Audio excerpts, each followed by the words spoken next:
Look, white women are just more pleasant.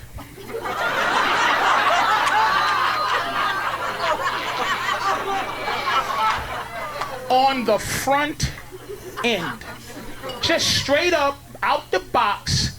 Hi, how are you? It's a weird thing, like shit.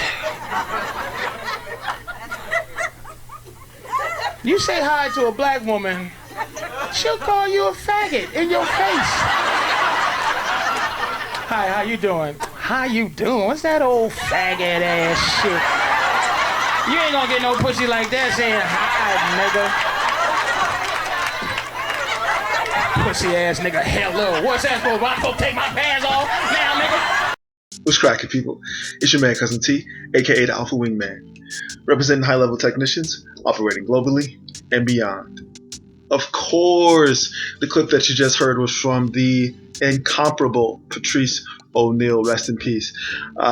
So this podcast is a podcast that I've been talking about doing for a while, and shout out to Master Teacher BGS IBMOR.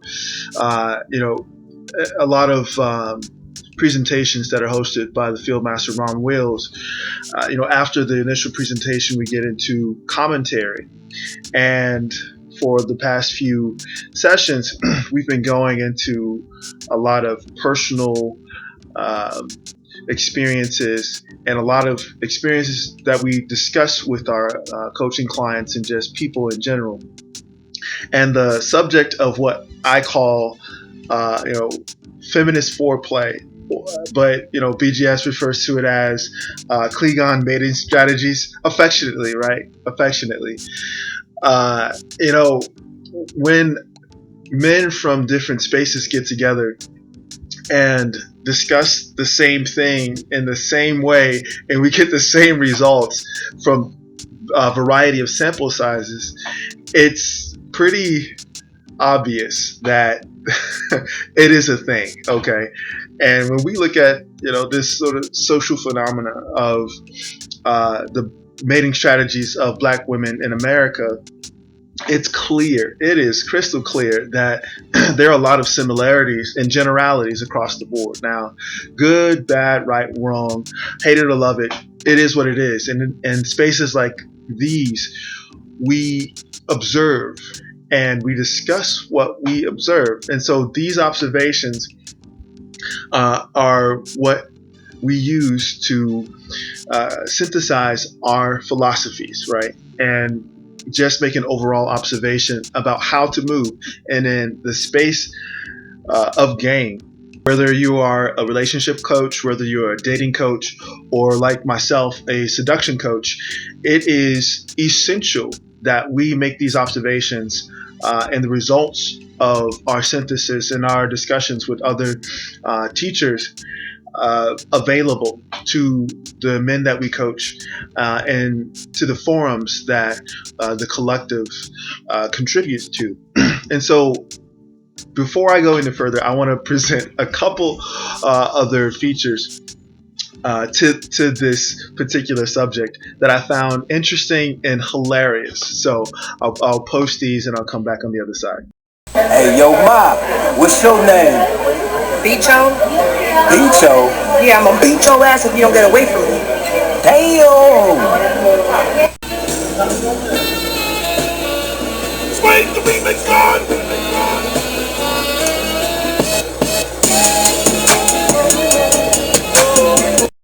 Black women are warlike.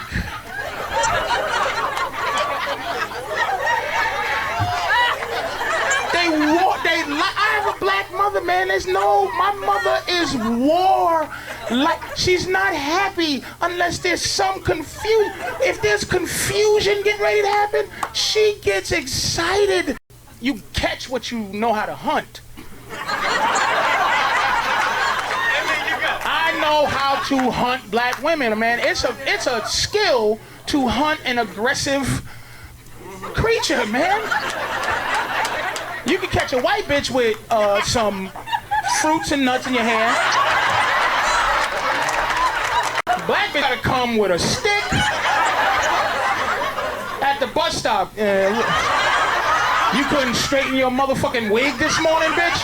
What, you fat motherfucker? You heard me? What? Listen, I'm sorry. I was just a little nervous about... You're so beautiful, I didn't really know what to say and what to do. Well, you didn't have to come at me like that. I'm sorry. I don't know. I'm sorry. Can we start all over, please? That doesn't have anything to do that reflects them as people, as the beauty of it, but not. I'm just talking about the overall. White women are pleasant up front. Oh man. Okay. Shout out to Patrice O'Neill once again. So this is a conversation that will be ongoing because we're constantly unpacking, what goes into this, what's the history behind it. We can go into trauma, we can go into socialization, whatever. But I think it's an interesting just observation and behavior and the behavior patterns specifically within the Black community in the United States. And we've all got stories. Like I can remember at least four off the top of my head. The first one, just as an exotic entertainer, I have had a woman dressed in a full corporate suit, be denied a lap dance, and she reaches in her purse for a knife, like threatening to, cut somebody. But in that environment, the way that we interact with Black women is a dance, right? And I think that's the overall takeaway with this whole thing. It's a certain dance for certain people and for certain ethnicities and backgrounds because Black strippers tend to be more aggressive and more dominant as opposed to other types of strippers who are putting on more of a stage play or stage show. Another example is when I was at a post office this one time and I was dropping off some bottles of Enchanté, of course, and I'm observing the postal worker behind the counter, and she's beautiful dark-skinned Black woman, long hair, got tattoos and stuff like that, and I saw her throwing people's packages back into the bin after they dropped them off and she checked them in. When I got up to the desk, I said, "You better not throw my package back there because we're going to fight." And immediately, her demeanor shifted and she started smiling. But that was because I understood how to communicate in a way that was on the same wavelength that she was operating on in that moment. It's not about countering some type of perceived aggression, but understanding the nuance of interacting with a person who has been socialized and had that socialization reinforced in popular culture, in the communities, and in certain other aspects. And I think part of a lot of men's frustration is not grasping those nuances and those everyday interactions because of not having grown up in those environments or haven't been exposed to enough of a variety of women who display these types of behavioral patterns. It's not necessarily that they're uncontrollably violent, but it's just that in certain social interactions, that perceived aggression acts as a social filter or a mate selection filter. Another example that I want to give is that of a therapist, that was in the healer position on the roster. And, when I would come over, she would definitely have the drinks ready. But during our conversation, if we were watching a movie or watching TV or whatever, she would inevitably bring up something, something out of, some social commentary that she and her colleagues were discussing, or something to do with office politics. In this one instance, she was relating the situation with the guy who kept asking her out and, would make overtures in her direction that, she got to the point where she was wondering if she should talk to HR or have him removed or be transferred or something like that. And we get further in the conversation, and I'm like, oh, well, it sounds like he's just not in the office fuck file. And that started this whole, blow up back and forth argument, which when I thought about it, this pattern had repeated with this person, on multiple occasions. And it's usually at the height of our back and forth, where the making out starts happening, the hot and heavy stuff starts to happen, clothes start coming off, and then we head to the bedroom for fun time. The last example I want to give is of, I guess I would classify her as a satellite, because she's a trainer, yoga instructor. She would often be flown out to the various Hito resorts, and she would host or conduct these couples therapy sessions. And very smart woman, multiple degrees and things like that, came from corporate America.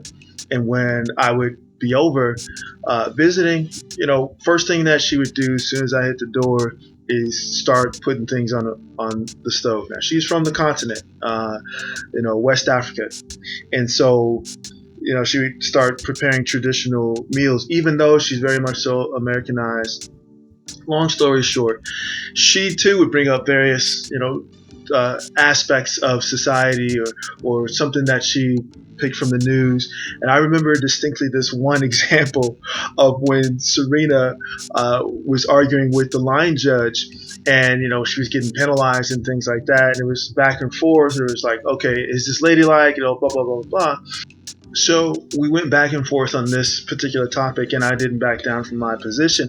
And the more that we went back and forth on this, the more clothing she took off. And by the end of the conversation point, it was time to get to the action.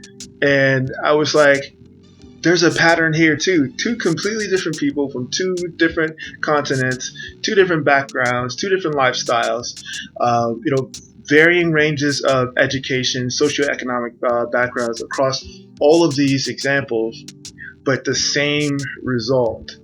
And that, gentlemen, is called a pattern.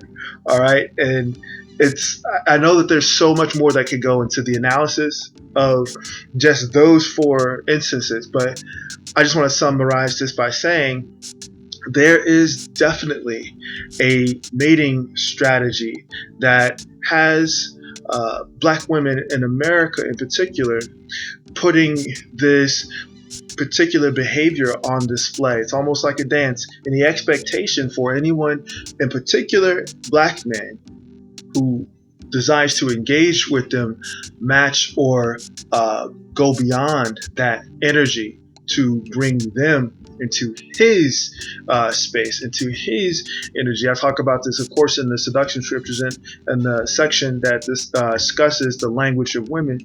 But at the end of the day, I definitely want to repeat something that Patrice O'Neal, and just think about it. When we talk about learning game, we talk about understanding game. It doesn't necessarily take an exotic entertainer or an alpha showpiece or a man who's physically alpha.